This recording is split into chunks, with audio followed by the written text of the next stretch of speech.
Boa noite você, seja bem-vindo, seja bem-vinda, Chave do Enem. Hoje não é quinta-feira, mas excepcionalmente hoje nós temos Chave do Enem, Ciências Humanas. Pedimos desculpas, mas é hoje que estamos juntos para resolver a lista de exercícios de Ciências Humanas. Quero lembrar você que já está aberta desde a quinta-feira passada a lista de linguagens e quinta-feira agora teremos a nossa resolução, a nossa live de linguagens. Ainda dá tempo de fazer a sua lista, hein? Corre lá que vai dar tempo. Bom, então vamos lá, agora chegou o momento de falarmos sobre História e Geografia. Primeiro ano, vem comigo, pega lá a sua lista que nós vamos começar já com Geografia. Não quero nem perder tempo com você, nem vai precisar rodar a vinheta no começo agora. Já vamos juntos, começando com a ciência do meu coração, aquela que eu amo, que é Geografia. Gosta também? Coloca aqui no comentário. Tem dúvida? Lembrando, quando nós estamos assim, você pode entrar nesse link ali na descrição, manda sua pergunta, mas coloque seu e-mail no final, porque nós respondemos individualmente. Aqui tem resposta, ok? Bom, então vamos lá. Na primeira lista de exercícios de Geografia, eu fui buscar a base do conhecimento geográfico. Nós fomos lá no primeiro capítulo da sua apostila e vamos entender um pouquinho sobre a construção do pensamento ou da epistemologia da geografia, os conceitos fundamentais e para que serve a geografia. Afinal de contas, esse é o primeiro conteúdo nosso de geografia no primeiro ano. Vem comigo então, que eu quero tirar agora a limpo a lista e o conteúdo. Vamos lá então para a primeira questão, bota na tela. Primeira questão nossa é para analisar algumas afirmativas. Queridos, antes inclusive de entrar aqui na questão, esse tópico, epistemologia, história da geografia, não cai tanto no Enem. Não é um conteúdo cobrado assim, geralmente na prova do Enem. Porém, aqui nós somos preparatórios para Enem e vestibulares. É um assunto que está lá na primeira apostila, primeiro capítulo, primeira unidade, e é importante para os vestibulares. Então, não se perca aqui. No Enem não cobra tanto, mas nos vestibulares costuma aparecer. Vem comigo então, vamos lá, lendo a primeira questão. As afirmativas abaixo se referem ao conhecimento geográfico. Então, vamos analisar e assinalar o que for correto. Primeira afirmativa. A geografia escolar possibilita compreender as relações sociais, econômicas, culturais que acontecem no espaço, além de procurar desenvolver a consciência do papel de sujeito transformador do espaço geográfico. Poxa, não precisava nem estar no livro isso. Pensa um pouquinho, você já estudou geografia. Não é um componente exclusivo do ensino médio. Você já estuda geografia desde os anos finais ali, Fundamental 1. Presta atenção. Percebeu se a geografia contribui para esse aspecto? Será que a geografia, ela, além do conteúdo técnico, também contribui para formar seres que saibam ter consciência do espaço em que vivem e como nós, seres humanos, transformamos esse espaço? Pensa um pouquinho ali. Segundo, Hatzel, em seu livro Antropologia, Fundamentos da Aplicação de Geografia e História, definiu o objeto geográfico como estudo da influência que as condições naturais exercem sobre a humanidade, atuando primeiramente na fisiologia, no funcionamento do corpo humano e na psicologia dos indivíduos. E depois, essa mesma natureza, tá? Olha, então primeiro na psicologia, na fisiologia e depois essa mesma natureza influenciaria na constituição social através dos recursos do meio no qual a sociedade está localizada. Professor, complicou. Recapitulando. Lá na geografia clássica, lembrando que o conhecimento geográfico ele veio desde a antiguidade, vários povos se apropriaram, está lá na sua apostila, no primeiro módulo. E somente no século XIX, a geografia se torna uma ciência, através da institucionalização, ou seja, criou-se ali na Prússia, atual Alemanha, o primeiro curso de geografia. Lembram dos pais da geografia? Carl Ritter e Alexander von Humboldt. E a partir da criação da geografia, eu vou falar um pouquinho mais da história daqui a pouco, surgiram duas escolas clássicas, a escola alemã e a escola francesa. Dentro do contexto da escola alemã, nós temos Ratzel como um dos seus principais teóricos. Ratzel, na escola alemã, propõe uma teoria pautada numa associação da biologia, em algo que naquele momento estava em voga dentro dos estudos da biologia e a geografia se apropria, que é o determinismo. E no determinismo, nessa proposta determinista, o meio ambiente, o meio no qual o homem e aquele grupo social está inserido, vai interferir diretamente no desenvolvimento dessa sociedade e desse indivíduo.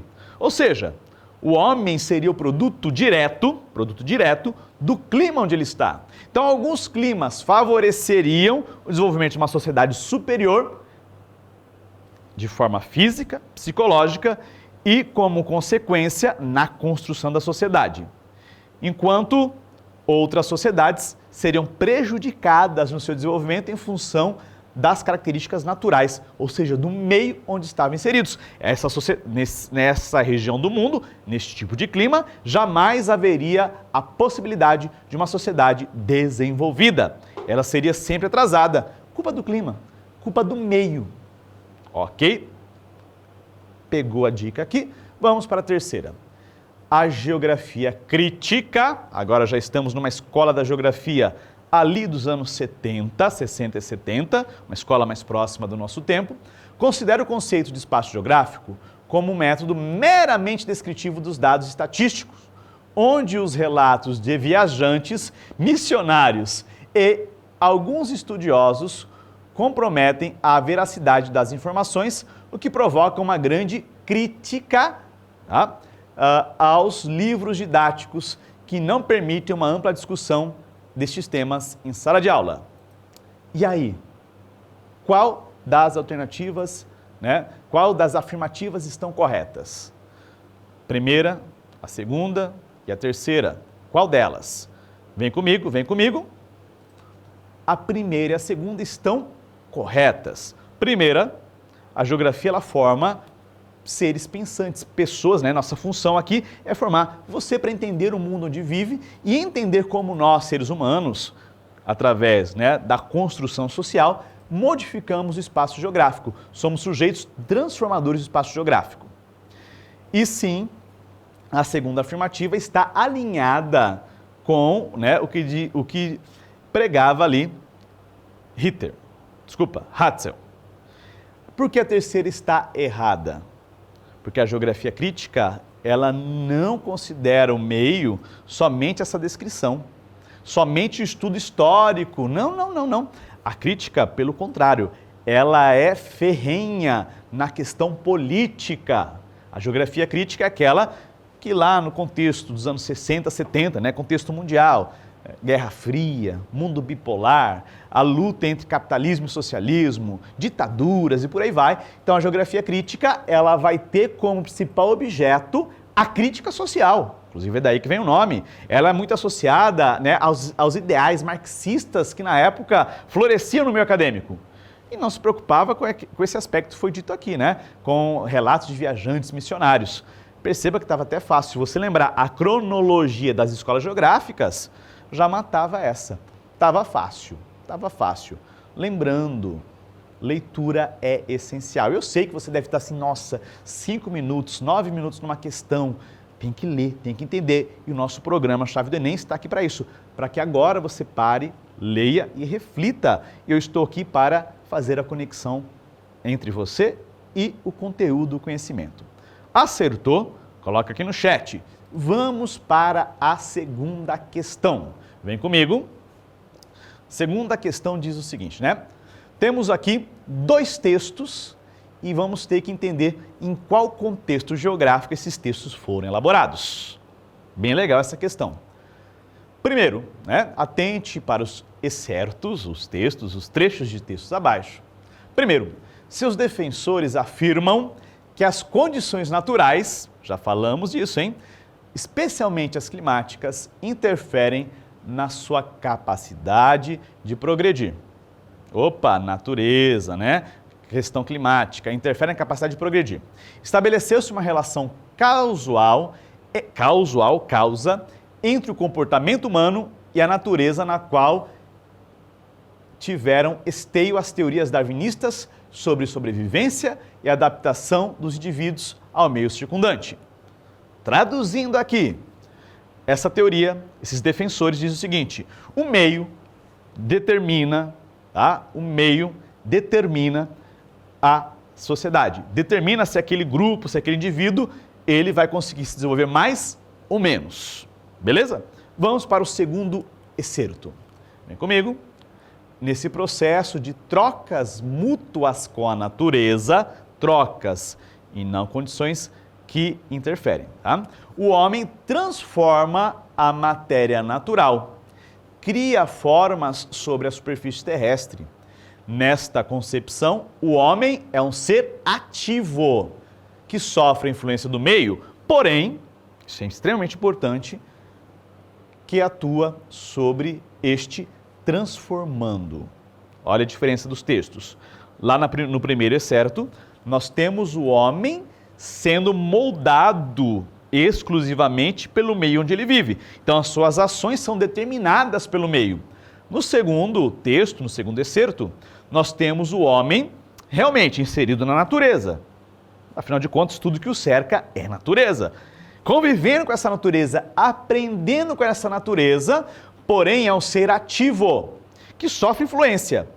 Porém, o homem tem a capacidade, ele tem a possibilidade de transformá-la, a despeito da natureza. Então, ele é ativo, ele muda a natureza, ele tem essa capacidade, essa possibilidade. Ficou claro a diferença entre os dois pensamentos geográficos? Então, vamos tentar agora dizer cada texto, cada excerto está dentro de qual pensamento geográfico. Vem comigo. Os excertos acima estão relacionados às correntes do pensamento geográfico.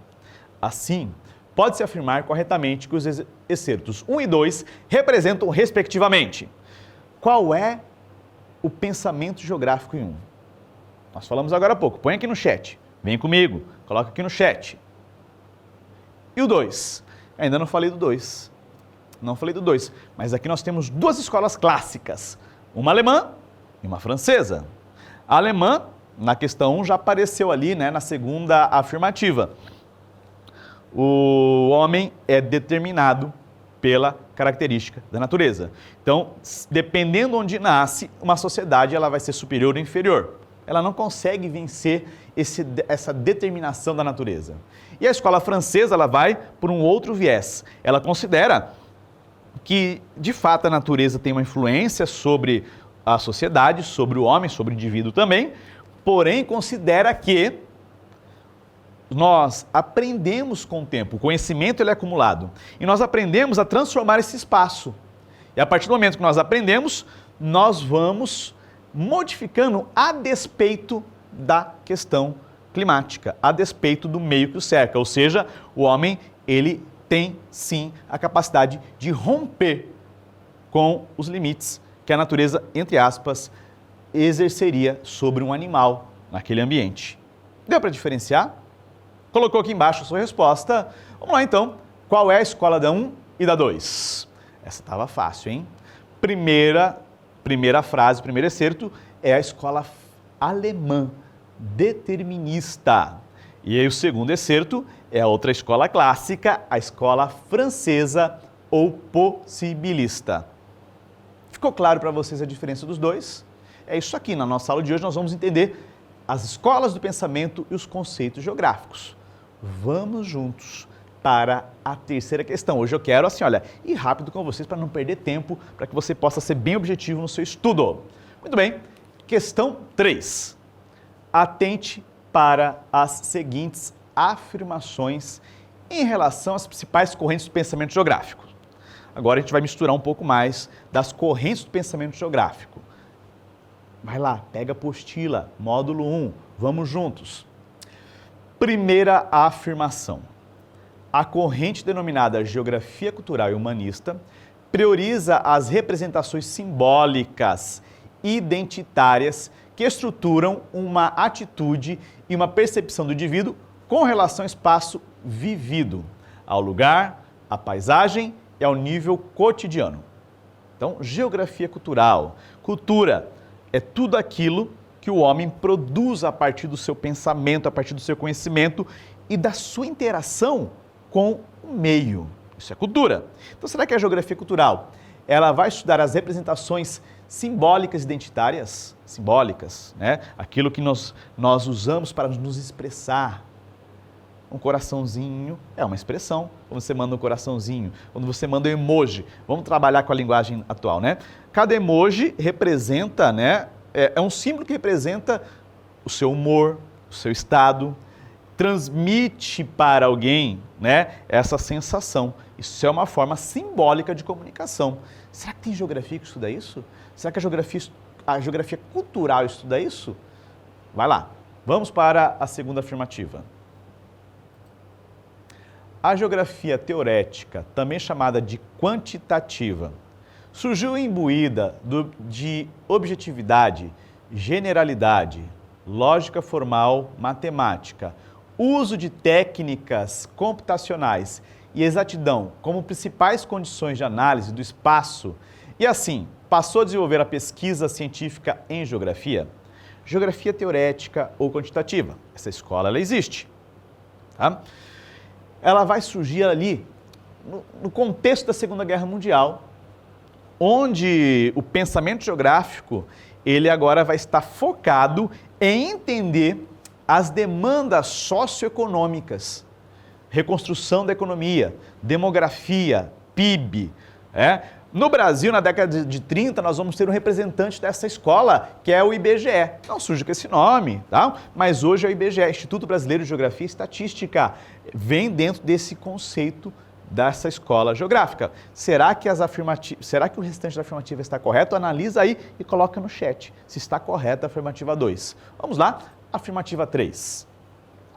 Como crítica ao capitalismo e como reação à própria geografia tradicional e quantitativa, surgiu em meados da década de 1960 a geografia crítica, radical, pode aparecer também como geografia só radical, postulando que o espaço tem um papel tão ativo quanto as outras estruturas das esferas de produção social, fazendo parte da dialética do modo de produção que o funda, dentre os quais predomina a estrutura econômica.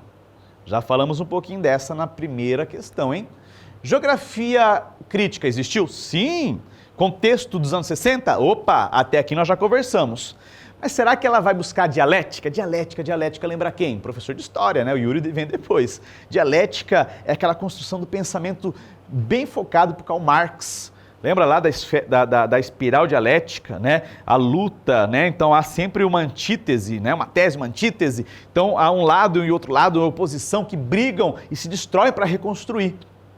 Então, essa afirmativa diz que a geografia ela vai entender o espaço como espaço de construção e que existem lados opostos e que esses lados, eles, né, através da dialética, eles vão se remodelando e assim o espaço é dinâmico e constrói-se o espaço através da produção, do meio de produção, seja ele capitalista ou socialista. Nesse caso, né, uma geografia crítica ao capitalismo, como eu disse na primeira questão, ela está muito alinhada, porque na época, né, estava florescendo ali o marxismo cultural, o marxismo em si. E aí, 1, 2 e 3, quais estão certas? Coloque aqui no chat rapidinho. Tem dúvida? Lá embaixo tem um formulário, manda que eu faço questão de te responder lá no e-mail, hein?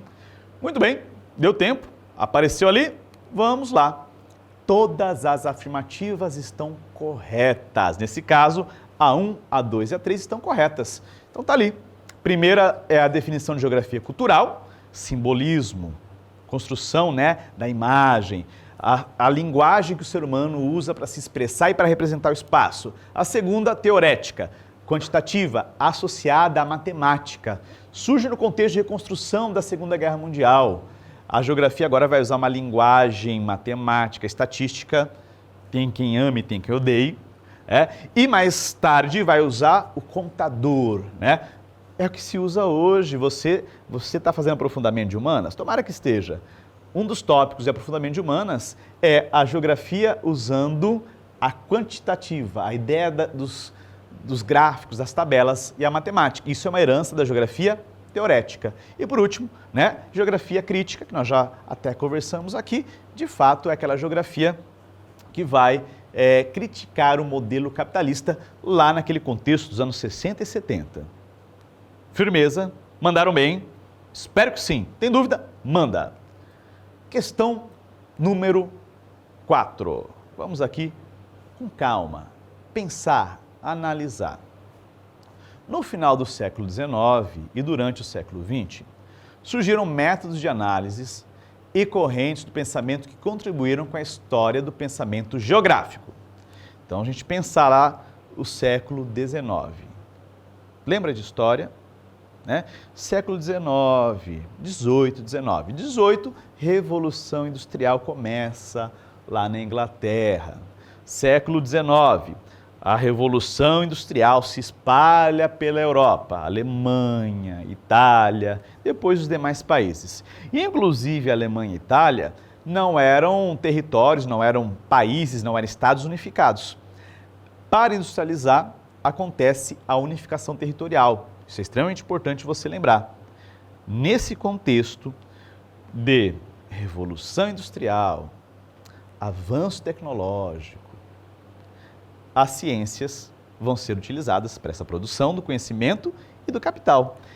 Assim, também surge a necessidade de entender os espaços geográficos, de compreender os territórios nacionais, de mapear, delimitar e buscar recursos naturais úteis para a unificação dos países e, é claro, para o crescimento da economia desses países. Isso é fundamental. Pegou o contexto? Vamos terminar de ler ali o nosso enunciado. Então, correntes de pensamento contribuíram com a história do pensamento geográfico.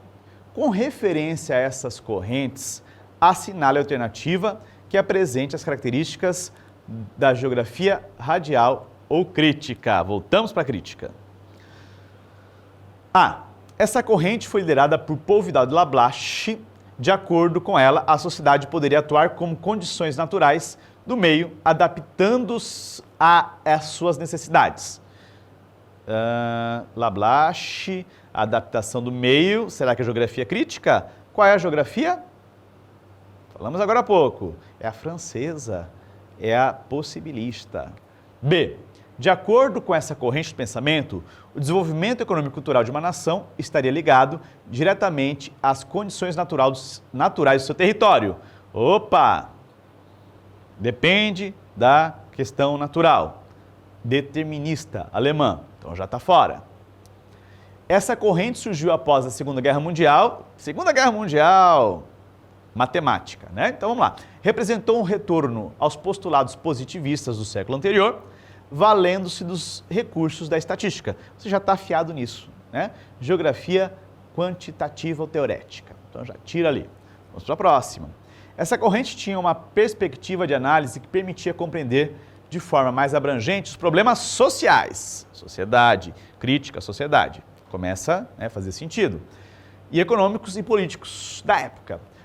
Foi liderada por pensadores como o geógrafo Yves Lacoste e o professor Milton Santos. Já ouviu falar dele? Desde o sétimo ano a gente fala dele.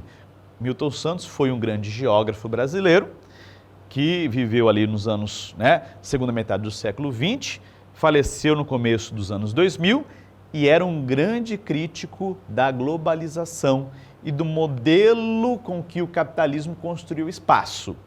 Ele, por exemplo, é autor de uma teoria de regionalização do Brasil. Vai lá no sétimo ano que você vai recordar disso, tá? Que são aquelas regiões estruturadas por função, por níveis de desenvolvimento econômico ou por papel que desempenha dentro do contexto brasileiro. Milton Santos vai te salvar aqui na resposta. Talvez você não lembre de Yves Lacoste, mas Lacoste é aquele que diz que a geografia serve antes de tudo para fazer a guerra. Não no sentido bélico, mas no sentido da guerra entre grupos sociais, classes sociais e por aí vai, né? Lembrando que eu não estou falando de Lacoste, da camisa Lacoste não, tá? Eu falei Lacoste, o pessoal do estúdio já ficou assim, né? Quase marcando. Não, Yves Lacoste, um grande geógrafo francês também, de onde surgiu essa marca. E vamos lá para E. Nessa corrente, leva-se em consideração os estudos geográficos aspectos subjetivos, tá? A memória e a percepção das pessoas a respeito do seu espaço de vivência. Qual é o pensamento geográfico? Você vai sair daqui craque na história da geografia, não vai ter mais problemas. Inclusive, talvez vai te ajudar na prova de geografia desse conteúdo, tá? Essa última, ela está associada ao pensamento da geografia. Isso aí, acertaram, cultural. Portanto, a resposta é a D. Tranquilo? Perceba que eu coloquei todas as questões nessas primeiras questões para nós reforçarmos este conteúdo, que é a história do pensamento geográfico. Matamos isso? Vamos lá agora para alguns conceitos construídos pelos geógrafos.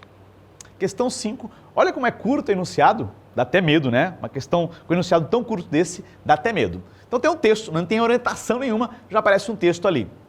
O ponto de partida é a corografia, que Carl Ritter, um dos fundadores de geografia, vai transformar no que chamamos de método comparativo.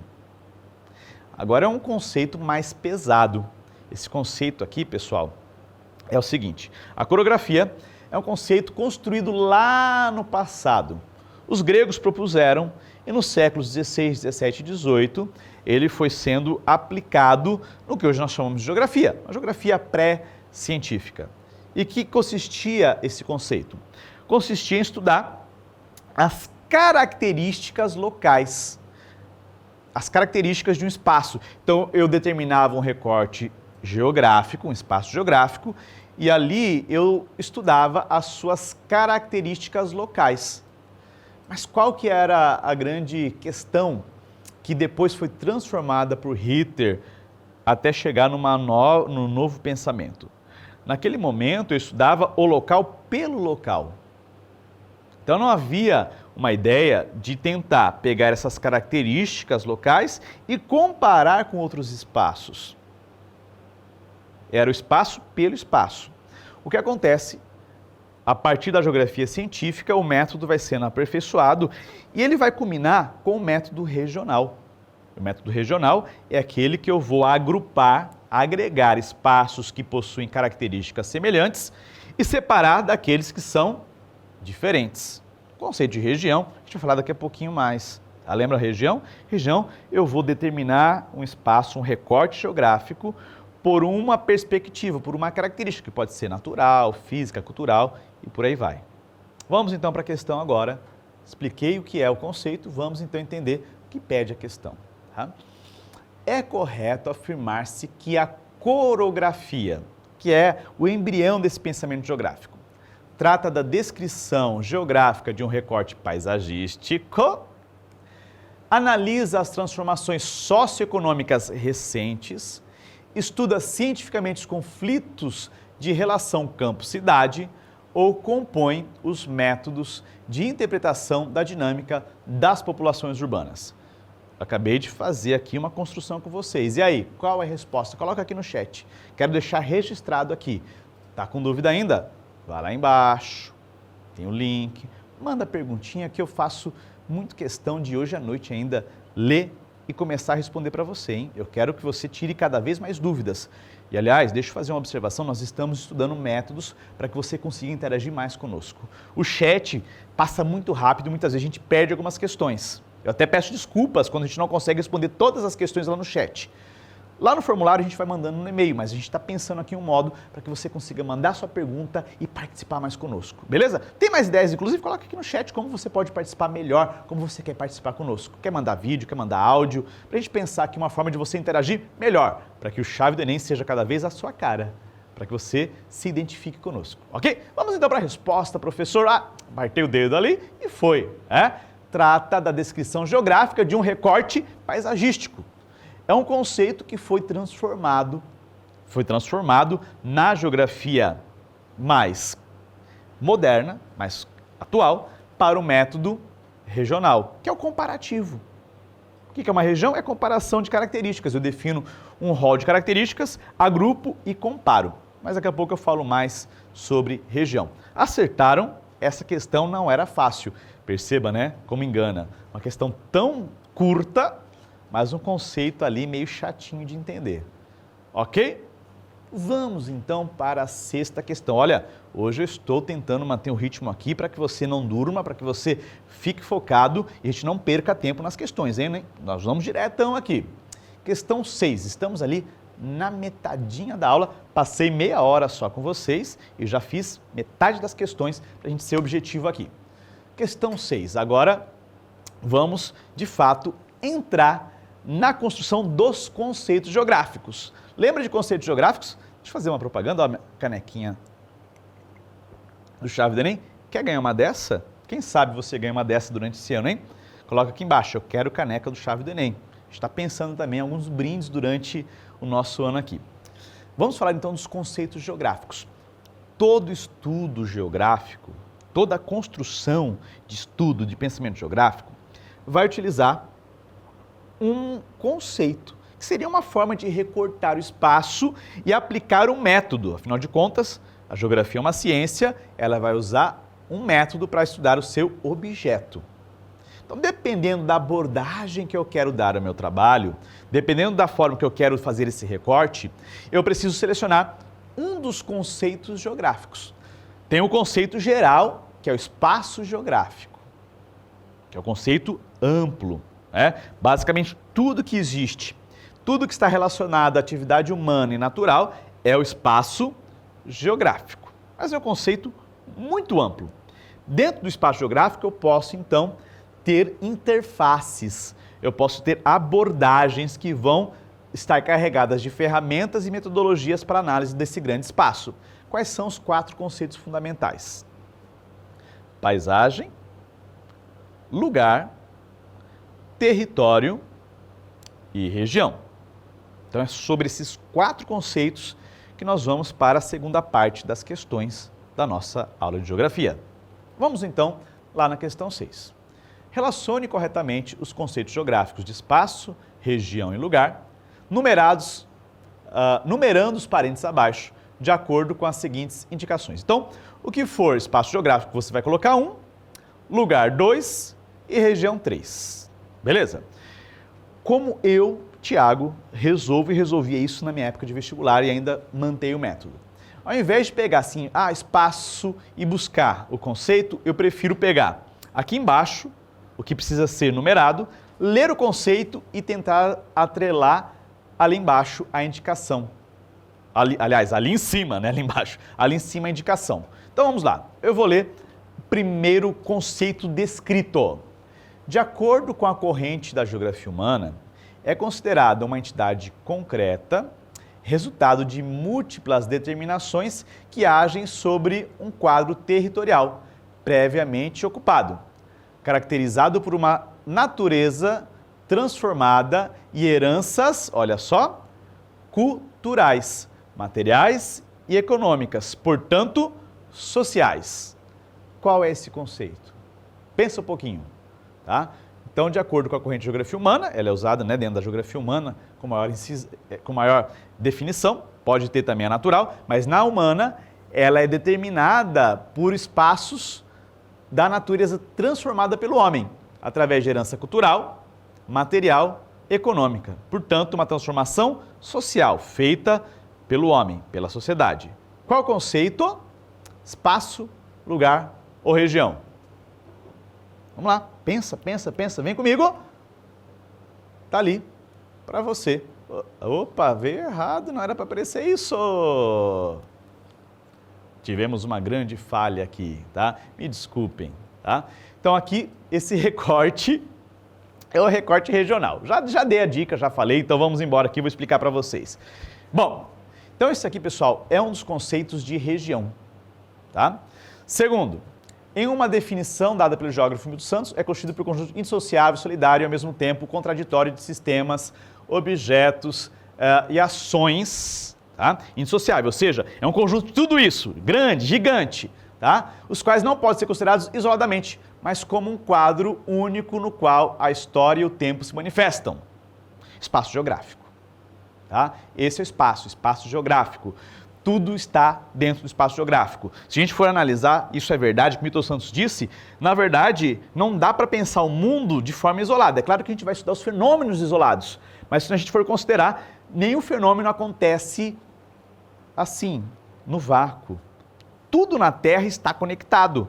Se eu pego a questão ambiental, poxa, clima, vegetação, hidrografia, relevo, esses elementos eles conversam entre si, existe interface entre eles. O clima altera a quantidade de chuva, que altera a hidrografia e o clima alteram o relevo, destroem as rochas, carregam sedimentos, ou seja, sempre há um conjunto. E esse nós damos o nome de espaço geográfico. E o terceiro, sua definição está relacionada à identidade, à vida cotidiana, ao nível do indivíduo, ao seu sentimento, pressentimento, à função. Tá? Então, ali é o lugar. Deixa eu explicar melhor para vocês. Cotidiano, vivência, espaço onde o ser humano interage. Esse é o conceito de lugar. Vou falar um pouco melhor na próxima questão. Então, lugar é diferente de física. Cuidado que em geografia, o conceito de lugar, ele é atrelado à experiência do indivíduo ou de um grupo social. A sua casa, a sua cidade, o seu país, pode ser entendido também como um lugar, quando você se reporta a ele de maneira afetiva. A gente vai ver depois, tem poesias. Cai muito em vestibular o conceito de lugar e paisagem em poemas, músicas, onde o poeta ele vai se referir a uma cidade, por exemplo, vai descrever como era a cidade, que é uma paisagem, e vai dizer algum elemento que remete saudade, lembrança, memória, e aí é o conceito de lugar. Então, lugar é essa relação afetiva, a construção das relações sociais em um determinado recorte espacial. Então, diferencia lugar da geografia e lugar da física, ok? Então, aliás, um abraço para os professores de física aqui. Nós compartilhamos o nome de um conceito, só muda o conceito. Vamos, então, para a próxima. Essa estava fácil, eu dei a dica antes, né? Nem valeu, nem conta aqui no chat. Vamos para a próxima, então. Questão 7. Opa, já veio poesia. Já veio aqui a poesia que eu tinha separado para vocês. Uma poesia de Cecília Meirelles. Professor, o senhor está louco? O senhor está dando aula de geografia e vai colocar literatura aqui conosco? Sim, exatamente.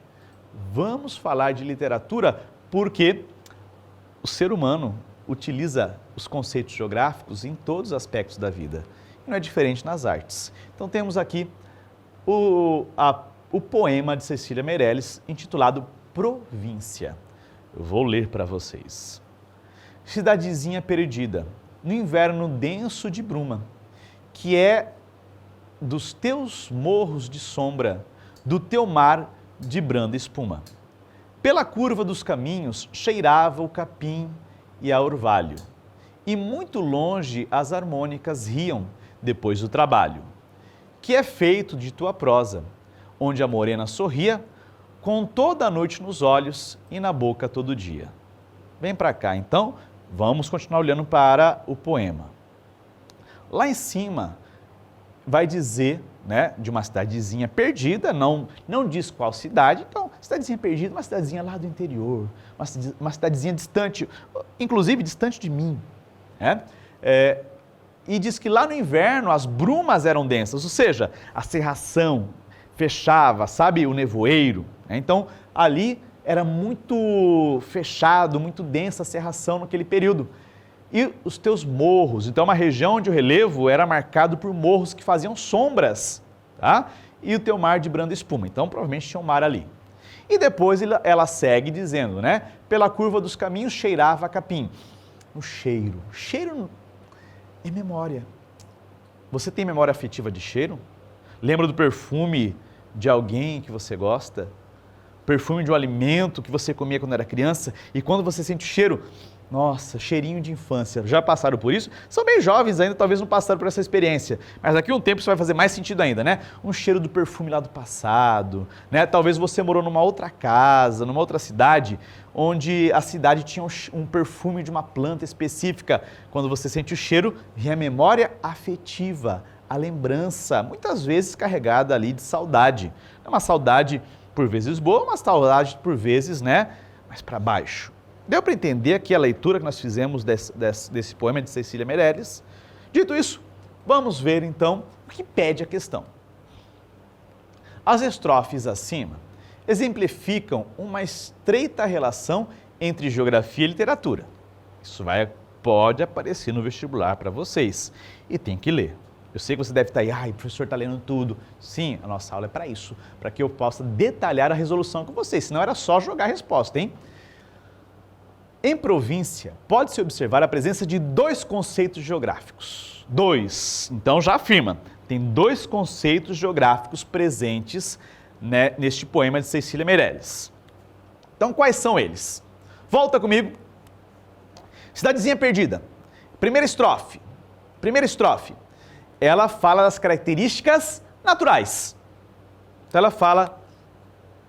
ela faz uma descrição para tentar imaginar. Você consegue mais ou menos imaginar um lugar onde no frio, no inverno, a neblina é densa, onde existem vários morros que fazem sombra, né? E um mar de branda espuma. Um mar bem revolto que faz espuma ali quando bate, né? Quando há a arrebentação do mar. Claro que você não sabe qual é a cidade, mas consegue ter um vislumbre mental, imaginar? Quando a gente descreve um espaço, né? Descreve um recorte do espaço geográfico, nós estamos construindo qual conceito? Guarda aí. Na segunda estrofe, terceira também dá, mas a segunda estrofe é melhor. Cheiro, né? Eu lembro das harmônicas, do som que faz, memória. Quando eu me refiro a um espaço, trazendo memória. Memória é uma experiência pessoal, uma experiência vivida. Deu para entender essas duas descrições? Dito isso, sabendo que no primeiro, eu elenco os elementos que constroem aquele espaço. E no segundo, eu me recordo dele. Eu trago uma memória afetiva. Quais são, então, os dois conceitos geográficos? Colocou no chat, rapidinho aqui embaixo, vai no chat. Quais são os dois conceitos geográficos? Território e lugar, paisagem e lugar, região e território, paisagem e território. Bom, território, a gente não falou ainda, mas território é a questão de poder. A gente não falou de poder, já elimina. Paisagem e lugar, região e território, já tira território. Se você lembrar o que é território, matou. Não precisava nem ter toda essa discussão que eu fiz com vocês. Eu fiz para você entender. Mas se você já lembra que território diz respeito a um espaço geográfico delimitado por uma fronteira, onde dentro dessa fronteira existe um poder e uma nação, você já tinha acertado, porque eliminava a A, a C e a D, sobrando os dois conceitos presentes. Olha a primeira estrofe, descrição de paisagem. A segunda e a terceira trazem o conceito de lugar, porque é a memória afetiva daquele espaço, do cheiro, né, das mulheres, das pessoas que viviam ali. Beleza? Eu sei que, né, para você que vive rápido correndo, nossa, parei tanto tempo para pensar. Querido, aqui é para pensar. Vamos juntos aqui então para a nossa oitava questão. Eu estou rápido, estou bem rápido. Perceba que hoje eu não vou demorar não, eu vou direto ali com vocês. Questão número 8. A geografia é uma ciência enraizada em conceitos ligados à complexidade organizacional do espaço geográfico. Dito isso, marque a alternativa correta que apresenta o conceito de lugar. Vamos de novo ler. Lugar, quero ver se aprendeu. Leia, eu vou com você. É um conjunto de formas que em um dado momento exprime as heranças que representam sucessivas relações entre o humano e a natureza. É a materialização do espaço geográfico com base no alcance dos sentidos, visão, audição, é isso? Pode ser facilmente definida como um recorte do espaço, comporta uma parcela do espaço, se constituindo como produto e produtora das dinâmicas da globalização, fragmentação e diferenciação do espaço. Aqui eu estou falando mais de economia. Será que o conceito de... de lugar, me perdi ali, de lugar, está associado à questão econômica global? sei lá, né? C, constitui a dimensão de existência que se manifesta na porção do espaço geográfico apropriado pela vida, no qual se valorizam as relações de afetividade desenvolvidas pelos indivíduos em relação ao seu ambiente. Afetividade, lugar. D, pode ser entendido como a dimensão de política do espaço, dimensão política do espaço, estabelecida com base nas relações de poder, podendo ser uma área demarcada ou descontínua. A gente viu agora há pouco que não é, né? Já vou dar lá. Isso aqui é território. A gente não construindo o conceito de território, é daqui a pouco, mas é território, já falo para vocês. E E é uma categoria-chave e objeto de estudo da geografia. É complexo, fragmentado, articulado, reflexo e condicionante da sociedade. Ele é dotado de formas, base material, funcionalidade, estrutura e processo. E aí, qual das afirmativas define lugar para a geografia? Que não é lugar da física. A, B, C. Já falei que não é D, né? Ou aí? Coloque no chat, quero a participação de vocês. Foi? Vamos lá então. Tava fácil. Depois dessa não tem como errar mais os conceitos geográficos, né? Então, o espaço geográfico é o espaço afetivo, onde nós construímos as nossas memórias. Você está construindo a história da sua vida no espaço geográfico. Não tem como você não fazer isso. Todos nós vivemos no espaço geográfico. Só que nós vamos criando laços afetivos com alguns espaços. Você cria o laço afetivo, em primeiro lugar, com a sua casa, o teu quarto, a tua cama, onde você queria estar agora, inclusive. Mas daqui a pouco você vai para a cama. Eu sei que tem gente, professor, tem que dormir cedo porque eu acordo cedo, que legal. Calma, vamos juntos aqui. A tua cama, o teu quarto, a escola, a tua igreja, um outro espaço onde você costuma frequentar com seus amigos, com a sua família. Então lá você se relaciona com as pessoas e cria vínculos com esse espaço. A sua cidade e o seu país também podem ser considerados como lugar. Geralmente a gente dá o valor quando perde. Você já passou pela experiência de mudar de cidade? Eu sou paulista. Hoje, estou aqui no Paraná, de onde nós produzimos o nosso material, mas eu sou paulista. Eu sou de uma cidadezinha do interior de São Paulo. Não moro lá há quase 20 anos, mas ainda para mim essa cidade é uma memória afetiva. Eu me lembro da escola onde eu estudei, me lembro da casa onde eu morava. Isso, é uma memória afetiva que está tranquila. Nós vamos estudar em geografia só isso, professor? Só quem vai embora da cidade porque quis mudar? Não! Onde nós estudamos o lugar? O drama do imigrante, do migrante. Aquele, por exemplo, que é obrigado a sair da sua terra e buscar abrigo em outro lugar. E ele vai embora com a saudade de onde ele nasceu. No Brasil é muito comum nós estudarmos esse conceito no imigrante que sai da seca, foge de uma região mais pobre. Nós vamos estudar a história do lugar, conceito de lugar, naquele imigrante que fugiu lá de um país em guerra. Não porque ele queria mudar para o Brasil, mas porque se ficasse lá, a condição de vida não era mais apropriada. Então ele vai embora, mas a sua história está atrelada àquele espaço e ele lembra disso como memória afetiva. Muitos escritores fizeram música e poesia e poema com esse contexto. Ai, que saudade da minha terra, lembra dessa poesia? Dito isso, tudo bem? Entender esse conceito? Vamos para o próximo. Então, estamos quase acabando, hein? Estamos quase acabando. Hoje eu vou dar uma aula assim, olha, direta com vocês. Próxima questão, questão 9. Eita, que agora entrou uma coisa diferente aqui. Tem uma representação, Analise a ilustração feita por Percy Lau. Percy Lau foi um ilustrador que nasceu aqui na América Latina e se mudou para o Brasil. E qual foi o grande trabalho dele?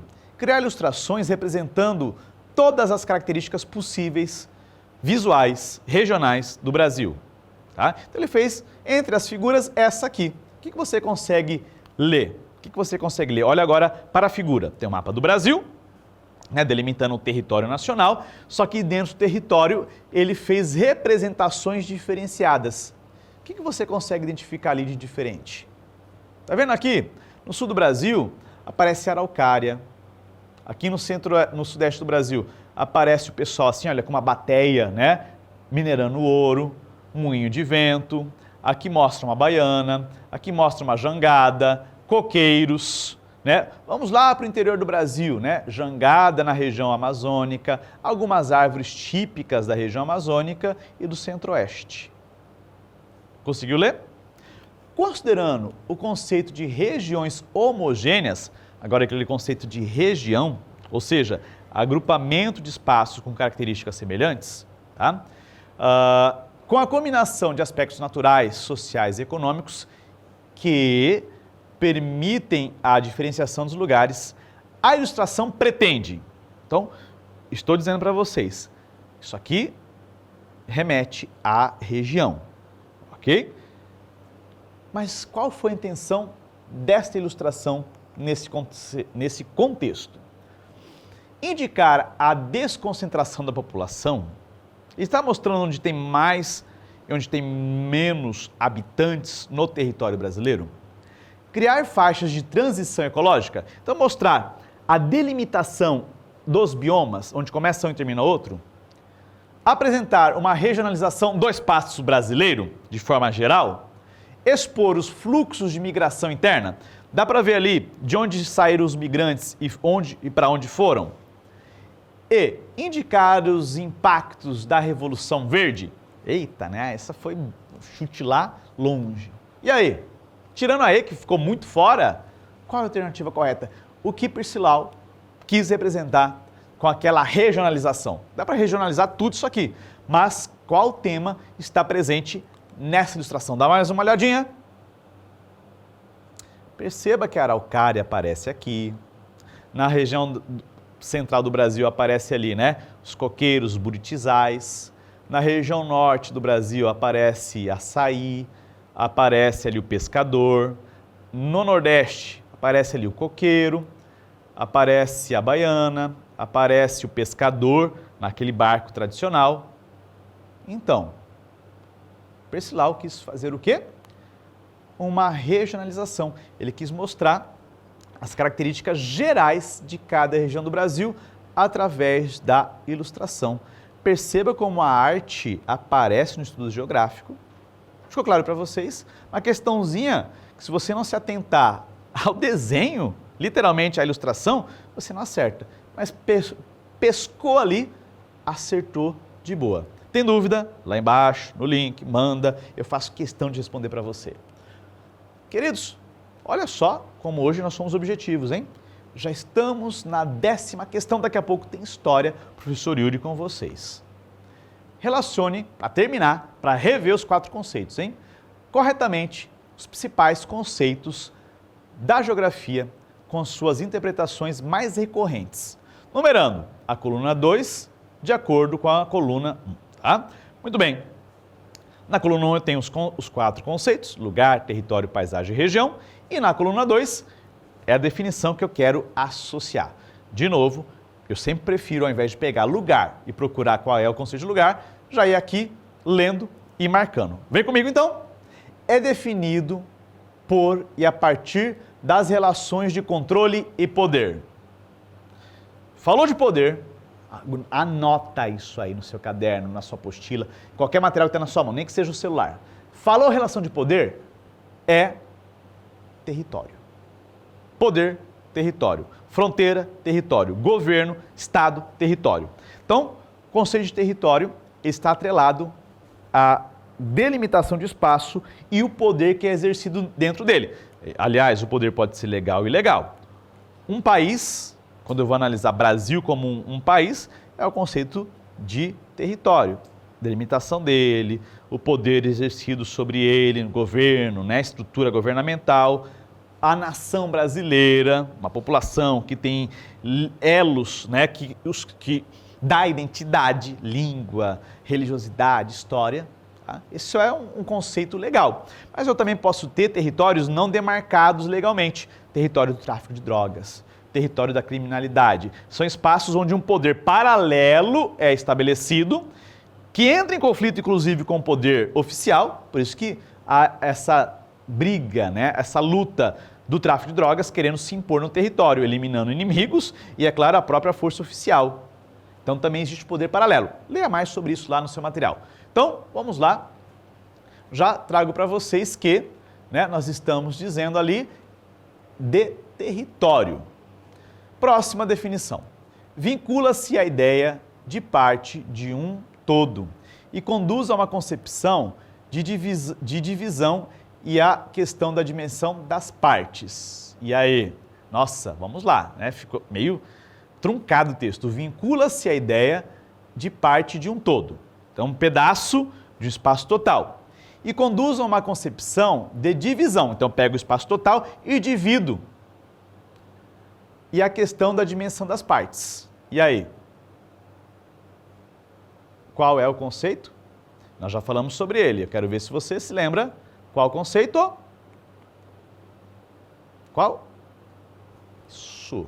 Eu tenho uma parte, aliás, eu tenho um todo, e eu vou verificando as características e separando conforme a homogeneidade. Esse é o conceito de região. Então, já marcamos a 4 ali. Próximo conceito. Costuma ser compreendido como espaço percebido e vivido. Opa, viveu, percebido, memória, dotado de significado e com base no qual se desenvolve os sentidos do cotidiano. Vivenciado, experimentado, memória, tudo isso diz respeito ao conceito de... Vamos lá comigo? Qual? Opa, lugar. E, então, sobrou, né, claro, só a 3, paisagem. Interpreta-se principalmente como imagem e representação de tudo o que forma o mundo exterior em um determinado momento da nossa percepção. Então, a paisagem é como se fosse uma fotografia daquele recorte espacial naquele tempo. Só que em geografia, né, claro que a gente tira foto, mas é uma descrição dos elementos. Então, eu vou analisar aquele espaço geográfico naquele tempo, listando os elementos que o compõem. Ficou claro para vocês? Na nossa aula de hoje, né, aliás, deixa eu dar o gabarito, que é a B, lá no seu simulado. Então, na nossa aula de hoje, o que nós trabalhamos? Nós zeramos ali, basicamente, o primeiro módulo da apostila de Geografia. Vimos a história do pensamento geográfico, as escolas geográficas e os conceitos geográficos. Tem mais conteúdo? Tem, na sua apostila tem muito mais conteúdo, mas pegamos aquilo que é essencial, aquilo que quando cai no vestibular é mais cobrado, para que você fique preparado e, é claro, também é um conteúdo importante para a sua prova de geografia, com certeza, no primeiro ano. Se prepare, porque na segunda rodada nossa, nós vamos para o módulo 2 da apostila, que é cartografia. Já estou até te dizendo, hein? Lá no segundo simulado de geografia, nós vamos para cartografia. Eu digo isso porque já estamos encerrando a nossa primeira aula. Foi assim, ó, objetiva e direta, para que você pudesse entender esses primeiros conceitos geográficos. Espero que você tenha compreendido. Se não compreendeu, link aqui embaixo, manda a tua pergunta, faço questão de responder o seu e-mail. Mas não sai daí, porque daqui a pouco, depois da vinheta, nós vamos para a última aula dessa noite. História. E história é com ele. Professor Yuri, manda ver, porque o pessoal está esperando a aula de história. Rodou a vinheta?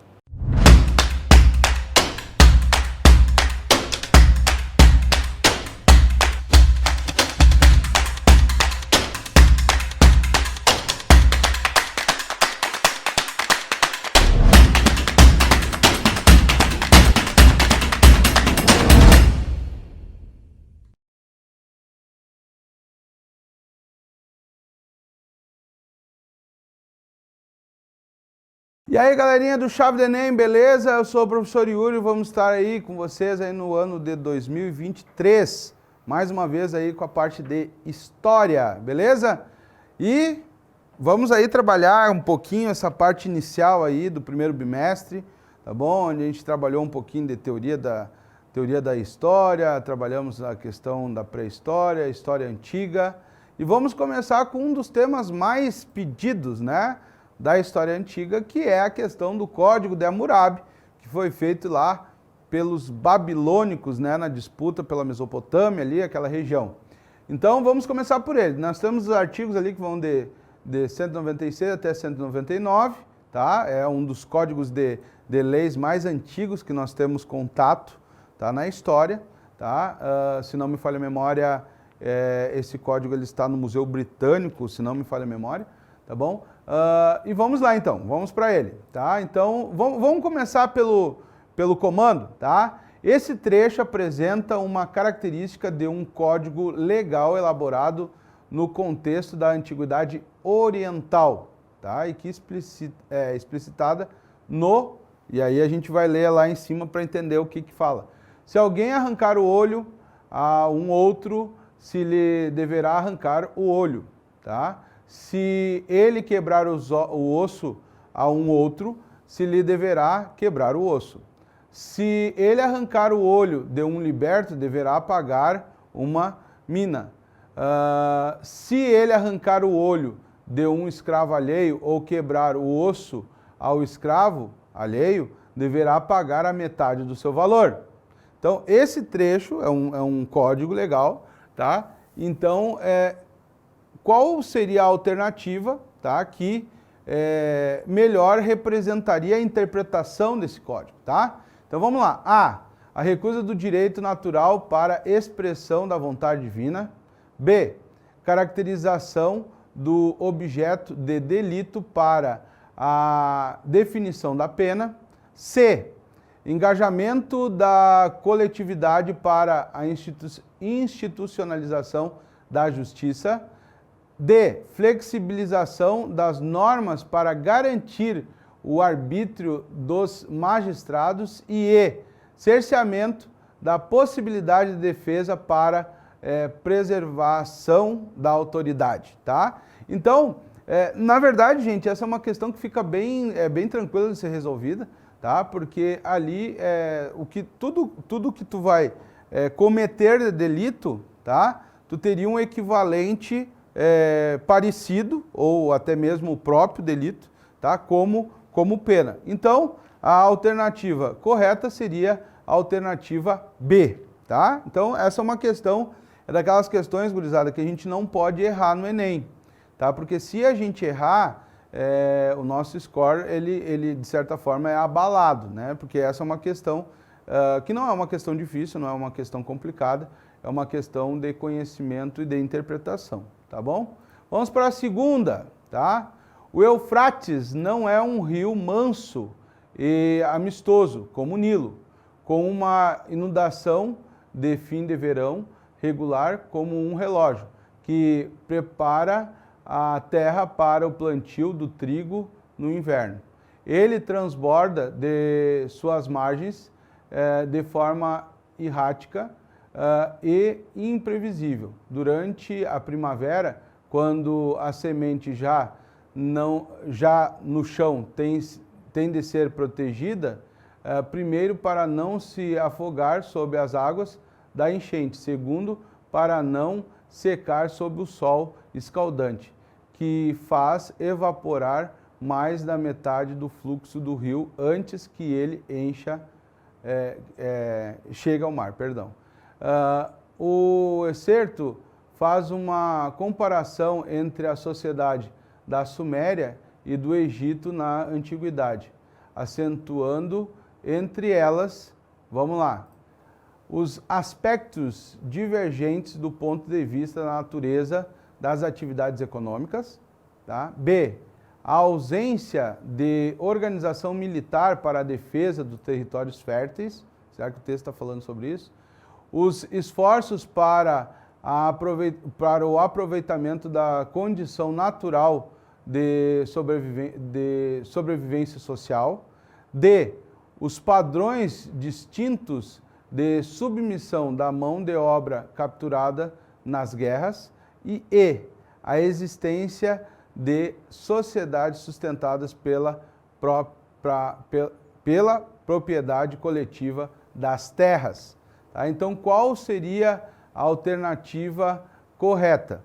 Tá? Então, aqui é uma questão também, dentro da questão do enunciado, uma questão de interpretação, tá? E é uma coisa que a gente tem que ter um pouquinho de conhecimento, né? Como que se construía, por exemplo, o modo de produção asiático, né? Essa questão da coletividade da terra, da questão da produção, né, da vida deles, que dependia dos grandes rios. Todas as grandes civilizações, elas foram construídas a partir da existência de um rio, né, Tigre e Eufrates na Mesopotâmia, o Nilo no Egito, né, o amarelo e o azul na China, o Ganges na Índia e assim por diante. Então, a alternativa correta é a alternativa C, tá? Os esforços para o aproveitamento da condição natural de sobrevivência social. Então, assim, ó, se não fosse o Nilo, se não fosse o Tigre, se não fosse o Eufrates, não teria como tu ter a possibilidade de sobrevivência ali naquele lugar, tá bom? Vamos para a próxima questão, tá? Os principais testemunhos arqueológicos da grandeza egípcia, seja túmulos, palácios ou templos, produzem visualmente o poder sagrado atribuído aos seus governantes, né? Então, quando a gente vê todas aquelas construções monumentais, é daí que vem o termo faraônico, tá? Grandes, enormes construções arquitetônicas, a gente entende que aquilo ali tinha um porquê, né? O texto faz referência, então, ao quê? Vamos lá. Ao caráter teocrático do Estado egípcio, que era centralizado na figura do faraó, tá? B, a grandeza da imortalidade, que era a base da religião monoteísta do Egito na antiguidade. C, a coletivização das terras férteis, o que garantia a sobrevivência da massa camponesa. D, a rígida estratificação social, que era baseada na vontade dos deuses. E E, a expansão territorial egípcia que se deu após a unificação política, tá? Então, a pergunta, vamos voltar lá para a pergunta. Os principais testemunhos arquitetônicos da grandeza do Egito, seja túmulos, palácios, templos, reproduzem visualmente o poder sagrado atribuído aos seus governantes, tá? Então, do que a gente está falando? A gente está falando aqui da questão A, tá? Da alternativa A, ao caráter teocrático do Estado egípcio, que era centralizado na figura do faraó. Quanto mais poder tivesse esse faraó, quanto mais contribuição ele pudesse dar para a sociedade egípcia no sentido de poder, tá? Mais faraônica e mais grandiosas seriam essas construções. Ou também o tempo de reinado, né? Também era extremamente importante nesse sentido aí, tá bom? E vamos então agora para a questão 14, tá? Os dois povos que foram os principais responsáveis pela construção da sociedade mesopotâmica foram vamos lá, fenícios e anatólios, os gregos e os romanos, os hititas e os egípcios, ou os sumérios e os acádios. Tá? Aí, nessa questão, gurizada, é uma questão especificamente de conhecimento histórico. Tá? Aqui nessa questão tu não tem interpretação, é uma pergunta direta, né? Um comando direto, certo? Então aqui tu tem que entender um pouquinho de história para poder matar essa questão. Então assim, como era um território extremamente disputado, por ser um território fértil, muitos povos ali tentaram tomar aquele território, né? Então nós vamos ter os sumérios, os acádios, os semitas, né, que eram também ligados à cidade de Ácade. Nós vamos ter os babilônios, nós vamos ter os assírios, nós vamos ter os neobabilônicos. Então, muitos desses povos acabam ficando lá, tá? Brigando por aquele território, se sucedendo no poder, para que eles pudessem ter essa região que era extremamente fértil. Então, a alternativa correta é a alternativa D, tá? Sumérios e acádios. Sumérios foram talvez um dos primeiros a desenvolver ali naquela região a escrita, né? A escrita cuneiforme. e os acádios foram talvez os primeiros também a formar uma construção política no formato de império, através de Sargão I, certo? E vamos para a 15ª, tá? Em 1929, o arqueólogo alemão Julius Jordan desenterrou uma vasta biblioteca de tábuas de argila com um título de escrita conhecida como cuneiforme, com 5.000 anos de idade, mais antigas que exemplares semelhantes encontradas na China, no Egito e na América.